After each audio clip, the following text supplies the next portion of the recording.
Good morning people, good morning mga kalabinyan. Kami ay magbe-breakfast. Breakfast na muna kami. Tapos may meeting kami. Last minute meeting na naman bago kami mag-check out at pupunta sa airport. Okay, let's go. Magbe-breakfast muna kami. Dito na kami sa hotel mag-breakfast guys kasi nagmamadali kami. Mayroon akong papermahan na documents na dadalhin ko sa Singapore.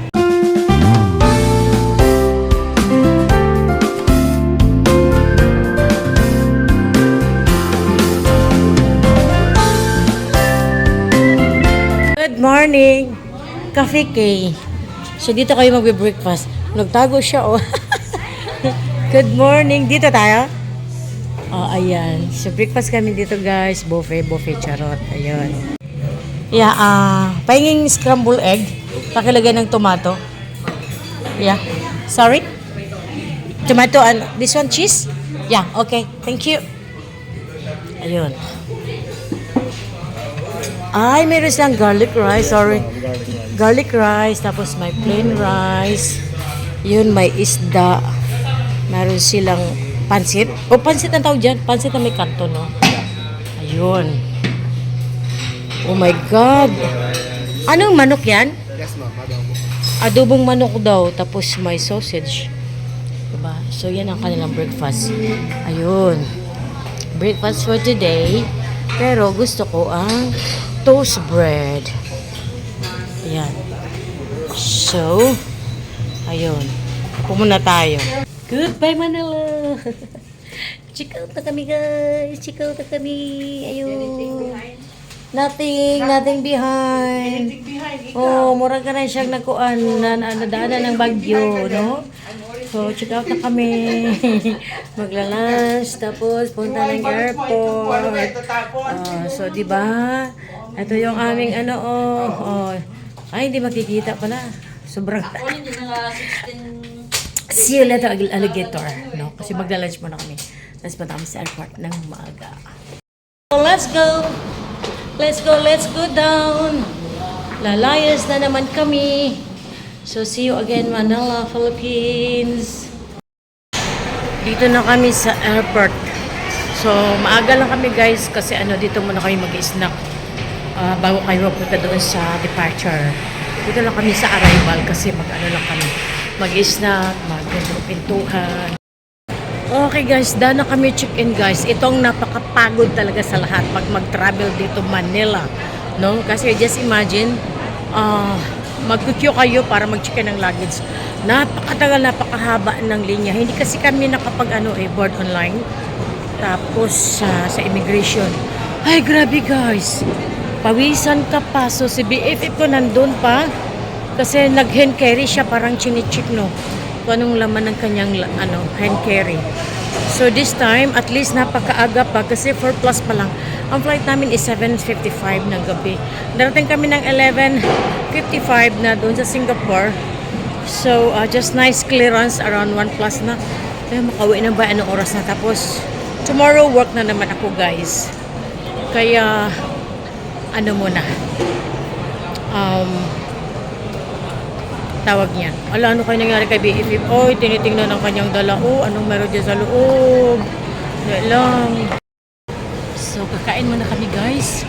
Para hindi ko alam, lunch ba ito? Kasi hindi kami nag-lunch actually dahil nag-heavy breakfast kami. Tapos, before kami nag-check-in, muna kami, nagpika-pika. Parang snack-snack lang doon sa Chowking. Kumain kami ng siupaw at syempre yung halo-halo. So, hindi kami nagugutom. So, ngayon, after nag-check-in, medyo napagod sa kakatayo. Ito yung pinakaayo ko dito sa Terminal 3. Masyadong crowded, no? I-compare mo sa Terminal 1 and 2.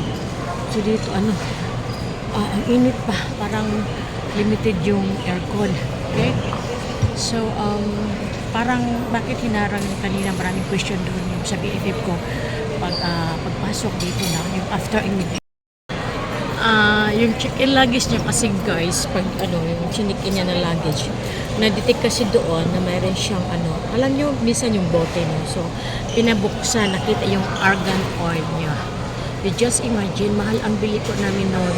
Binili namin sa Watson yata, 1,500 at isang bote ng argan oil. So, bali dalawa. ang kinuha. So, nakipag-away siya doon, guys. Sabi niya, kukunin nyo, ipapatapon nyo, bayaran mo ako, itatapon ko. Galit na galit siya. Kaya pag nagalit yan, 360 degree.